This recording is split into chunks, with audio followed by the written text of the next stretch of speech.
Assalamualaikum warahmatullahi wabarakatuh. Alhamdulillahi rabbil alamin wassalatu wassalamu ala asyrafil anbiya'i wal mursalin wa ala alihi wa sahbihi wa man da'a bi da'watihi ila yaumiddin. Amma ba'd. Alhamdulillah, kita bersyukur kepada Allah SWT dapat kita bertemu lagi bersama saya USA Ustaz Saiful Azlan dalam mata pelajaran Pendidikan Islam tingkatan 5 ini. Kali ini kita masuk kepada bahagian fiqh, pelajaran yang ke-13, iaitu isu-isu dalam perkahwinan. Secara khususnya kita akan bincangkan pembubaran perkahwinan. Video ini merupakan video pertama bagi tajuk atau bagi pelajaran yang ke-13 ini, dan secara khususnya kita akan bincangkan berdasarkan kepada objektif pembelajaran bagi tajuk ini, iaitu mengetahui isu yang berkait dengan pembubaran perkahwinan. Kita nak tengok apa perkara yang ada. Pembubaran perkahwinan ni ada apa jenis-jenis dia. Kedua, mempelajari hukum dan contoh isu berkaitan pembubaran perkahwinan serta menjawab soalan di bahagian deskripsi. Tidak ada soalan kebat dalam video ini kerana soalan kebat Ustaz akan letakkan di pengakhiran di video bahagian yang kedua. Baik, terus isu pembubaran perkahwinan ini iaitu yang pertamanya adalah talak. Dalam bahasa Arab kita sebut dengan talaq. Bahasa Melayu je kita panggil talak. Orang Melayu kita panggil gitu. Talaq.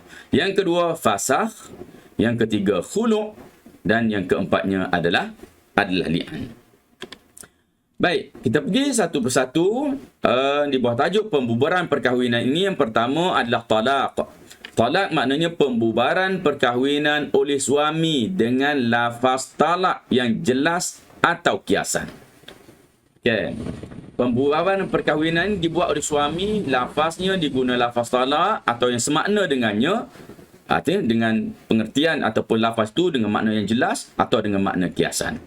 Hukumnya adalah makruh. Dalam buku teks Ustaz maklumkan, dia tulis dengan hukumnya adalah harus. Setelah Ustaz membuat rujukan daripada kitab-kitab dan juga perbincangan dengan salah seorang daripada hakim syar'i, dia mengatakan bahawa kita tidak pernah menggunakan terms ataupun perkataan makruh dalam perkara yang berkait dengan penceraian ataupun talak ini. Baik, lafaz talak yang jelas ialah aku ceraikan engkau. Sementara lafaz kiasan contohnya aku lepaskan engkau mulai hari ini, atau aku lepaskan engkau. Jadi ini lafaz lepaskan itu ada makna lain. Ada mungkin boleh memberi makna cerai, mungkin boleh makna talak. Akan tapi lepas mungkin pegang dan lepas. Ini dipanggil sebagai lafaz kinayah atau kiasan. Okey, jenis talak ada yang kita namakan dengan talak raj'i. Talak raj'i apa? Talak yang boleh dirujuk dalam tempoh iddah tanpa akad nikah dan mahar baru. Talak raj'i ini dalam tempoh iddah, nanti kita akan belajar pula apa dia iddah. Dalam tempoh tersebut, maka suami boleh merujuk dengan isterinya hanya dengan melafazkan lafaz rujuk. Tak perlu ada akad nikah atau tak perlu ada mas kahwin yang baru. Itu talak raj'i. Yang kedua dipanggil talak bain. Dan bain ini dibahagi kepada dua, iaitu talak bain sughra. Bain sughra iaitu talak yang tidak boleh dirujuk kecuali dengan akad nikah dan mahar yang baru. Nak rujuk, dia kena akad semula. Ataupun kena ada mas kahwin baru boleh dirujuk. Ini dia panggil sebagai talak bain sughra. Yang ketiga dipanggil talak bain kubra. Bain kubra itu talak 3, sama ada serentak ataupun satu persatu. Ini talak dia panggil bain kubra. Ada proses dia untuk seorang itu kembali semula ataupun untuk seorang itu mengembalikan isterinya ke pangkuan dia. Maka ada proses yang perlu dilalui yang akan kita bincangkan nanti. Hukum talak. Hukum talak ini secara umum tadi kita sebut hukumnya adalah makruh, tetapi ia boleh berubah mengikut keadaan. Pertamanya wajib, iaitu apabila berlaku perbalahan suami isteri yang tidak dapat didamaikan. dah dibuat usaha untuk mendamaikan, dah kita kata kalau ke mahkamah pun dah pergi, dah dinasihatkan, tapi tak boleh juga didamaikan, maka ketika itu wajiblah bercerai, wajiblah dijatuhkan talak, berpisah suami isteri itu kerana persefahaman telah tidak dapat diperolehi daripada kedua-dua belah pihak. Yang keduanya adalah sunat, iaitu apabila isteri berakhlak buruk. Isteri ni perangai buruk, solat tak mau, aurat tak nak tutup, nasihat tak nak dengar, maka isteri yang macam ni sunat diceraikan atau sunat ditolak ataupun diceraikan tadi. Yang ketiga, hukumnya adalah makruh apabila suami menceraikan isteri yang berkelakuan baik atau tanpa sebab. Tak ada apa-apa sebab yang munasabah, dia ceraikan isteri, maka hukumnya adalah makruh. Kerana kita bersandarkan kepada dalil sabda Nabi SAW, abghadul halali indallahi at-talaq. Perkara halal yang Allah tak suka, maka ia dinamakan sebagai talak. Baik. Yang keempat, seterusnya itu haram. Apabila suami menceraikan isteri yang dalam keadaan haid, atau suami isteri itu dalam keadaan suci tetapi telah disetubuhi, maka penceraian yang berlaku dalam tempoh itu, penceraian berlaku dalam tempoh haid, penceraian berlaku dalam tempoh tempoh yang walaupun suci tetapi telah disetubuhi, penceraian ini dikira sebagai haram. Antara hikmahnya ialah ia akan memanjangkan tempoh iddah, dia akan melambatkan tempoh iddah tersebut dan memberi satu penganiayaan. Kalau si isteri ni mungkin ada cadangan nak kahwin dengan orang lain pun, nanti tempoh tu kena tunggu lebih lama. Baik. Hukum talak yang seterusnya itu harus apabila suami mendapati ada sebab yang munasabah untuk menceraikan isterinya. Ada sebab munasabah, tapi kalau dia nak sabar, boleh sabar aja. Tapi dia tak nak ada sebab tu, dirasakan munasabah, maka ini dikira harus bagi suami menceraikan isteri yang dikahwininya. Pembubaran perkahwinan yang kedua iaitu fasakh. Apa dia fasakh? Iaitu pembubaran perkahwinan melalui kuasa hakim dengan sebab-sebab tertentu. Pembubaran perkahwinan melalui kuasa hakim dengan sebab-sebab tertentu. Maknanya si isteri telah mengadu kepada hakim atau mengadu kepada pihak berkuasa, pergi ke mahkamah mengadu tentang suaminya begini. Maka bila mana sabit aduan daripada isteri, pihak mahkamah boleh memutuskan atau boleh membatalkan perkahwinan. Maka ini dinamakan sebagai fasakh. Okey, hukumnya adalah harus. Walaupun ustaz sebenarnya lebih selesa dengan hukumnya adalah makruh kerana ia terlibat seolah-olah berkaitan dengan cerai juga. Tak apalah, kita teruskan dengan apa yang ada dalam buku teks untuk ini. Contohnya, isteri harus memohon fasakh kerana suami sering memukulnya hingga menyebabkan kecederaan fizikal. Ini satu contoh. Jadi, isteri-isteri yang selalu dipukul oleh suami dia, yang selalu didera oleh suaminya, dia boleh pergi ke mahkamah untuk mengadu, bawa semua bukti, dan bila mana mahkamah telah pun berpuas hati dengan keterangan daripada isteri, maka perkahwinan itu akan dibubarkan oleh pihak mahkamah atau pihak hakim. Pembubaran yang seterusnya, yang ketiga ialah khulu'. Kalau tulisan Arabnya ada ain di hujungnya. Khulu'. Okay. Pembubaran perkahwinan atas kehendak isteri dengan persetujuan membayar ganti rugi kepada suami. Bila ada bentuk bayaran, maka ia dinamakan sebagai khulu'. Maknanya isteri dia tak puas hati dengan suami dia, kemudian dia meminta dengan mahkamah untuk memisahkan mereka dan suami isteri ini sanggup untuk membayar ganti rugi.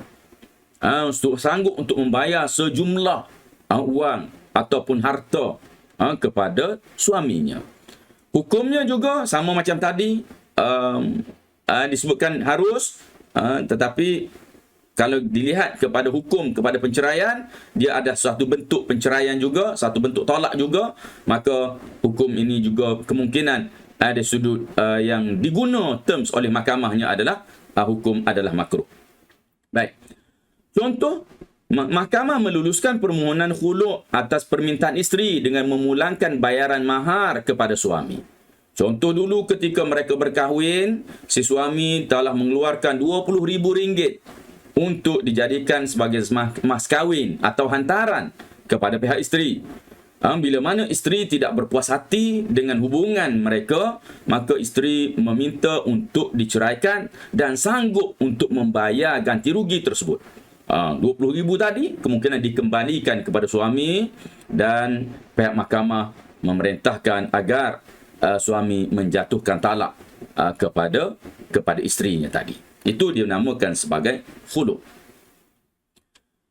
Okey, contoh bayaran ganti rugi. Contoh bayaran ganti ruginya adalah wang tunai boleh, hartanah boleh, emas, perak, saham atau manfaat. Macam mana manfaat? Manfaat ini mungkin ada suatu khidmat, ada suatu perkara yang ditunaikan. Contoh Ustaz nak sebut manfaat ialah dalam kisah perkahwinan. Perkahwinan Nabi Musa AS dengan anak-anak Nabi Syuaib. Nabi Musa telah pun lari daripada Fir'aun dari Mesir pergi ke Madian. Sampai di Madian, dia jumpa dua orang anak perempuan Nabi Syuaib yang sedang mengembala atau tunggu giliran nak bagi minum binatang ternakan mereka. Nabi Musa bantu, maka dapatlah dua beradik perempuan itu balik awal. Setelah diceritakan kepada ayahandanya, ada seorang pemuda yang handsome, baik, apa semua, kuat semua sekali ni, maka ayah dia kata, panggil dia, datang rumah kita. Bila sampai ke rumah, Nabi Syuaib menawarkan kepada Nabi Musa untuk berkahwin dengan salah seorang daripada anaknya, dengan tawarannya, mas kahwinnya apa? Anta jurani thamaniya hijaj. Kamu kena berkhidmat kepada keluarga kami selama 8 tahun. Jadi mas kahwin Nabi Musa berkahwin dengan anak-anak perempuan Nabi Syuaib ialah bukan dalam bentuk wang tunai, hartanah, emas, perak, saham ke apa. Saham lagi lah, tak ada zaman dulu. Tapi bentuk manfaat, pekerjaan yang ditunaikan untuk keluarga tersebut selama 8 tahun. Baik. Seterusnya kita lihat pembubaran perkahwinan daripada satu yang dinamakan sebagai li'an. Baca elok-elok ya, jangan baca li'an, tak, li'an. Okey, lafaz sumpah. Li'an ialah lafaz sumpah suami apabila menuduh isterinya berzina tanpa ada 4 orang saksi atau menafikan nasab. Maknanya suami ni mendapati bahawa isterinya itu kemungkinan mengandung dan dia tahu atau dia rasakan bahawa isteri itu mengandung bukan anak dia. Dan anak yang dilahirkan atau anak yang dikandung itu bukan anak dia. Maka suami ini dia sebenarnya telah menuduh isterinya berzina dengan orang lain. Maka dengan itu dia kena lakukan satu proses yang namanya li'an. Hukumnya jadi wajib. Kenapa? Wajib bagi mengelakkan suami daripada hukuman qazaf. Maknanya begini. Apabila seseorang menuduh seorang perempuan lain berzina, maka bila mana dia tidak dapat datangkan bukti dan saksi, 4 orang saksi, maka orang itu akan disebat dengan 80 sebatan kerana menuduh seorang perempuan berzina. Oleh kerana yang menuduh perempuan ini berzina adalah suaminya. Suaminya mungkin tahu dari sudut pergerakan isterinya, apa yang berlaku, dia boleh agak apa yang berlaku. Maka syarak memberikan sedikit kelonggaran kepada suami ini. Kalau dia menuduh isterinya begitu dan pasti mungkin dia tak dapat datangkan saksi, maka dia perlu melakukan proses li'an. Dengan proses li'an itu, maka selamatlah suami daripada disebat dengan 80 kali sebatan. Kerana itu li'an ini perlu dilakukan. Okey, macam mana cara suami melakukan li'an? Iaitu suami melafazkan di hadapan hakim. Ini proses dia. Apa kata dia? Aku bersaksi bahawa tuduhan ke atas isteriku adalah benar. Okey. Ataupun juga tuduhan zina yang aku lemparkan kepada isteriku yang bernama sekian-sekian dan anak ini jika ada anak. Jika ada anak, anak tu anak dirasakan bahawa itu anak daripada penzinaan isterinya dengan orang lain, maka dia berkata, dan anak ini ialah anak zina dan bukan dari zuriatku. Anak ini bukan dari zuriatku. Diulang sebanyak 4 kali. Okey. Ulang sebanyak 4 kali. Dan yang kelima, suami berkata pada kali kelima, hakim akan memberikan peringatan kepadanya tentang bahaya berdusta. Hakim bagi tahu dulu. Setelah 4 kali tadi. Suami pun berkata, sesungguhnya laknat Allah akan menimpaku sekiranya aku berdusta. Jadi li'an tu daripada laknat. Dia sebutkan bahawa sesungguhnya laknat Allah kepada aku kalau aku dusta dalam menuduh isteriku berzina dengan orang lain. Okey. Sementara pihak isteri pula, dia kena menjawab. Dia kena menafikan. Kalau dia tak menafikan, maka dia akan disebat dengan 100 kali sebatan. Kenapa? Kerana dia berzina. Jadi isteri kena jawab, kena nafikan tuduhan suami. Okey, apa dia? Isteri melafazkan di hadapan hakim, aku bersaksi dengan nama Allah bahawa nama suaminya, orang yang berdusta tentang tuduhan zinanya terhadapku.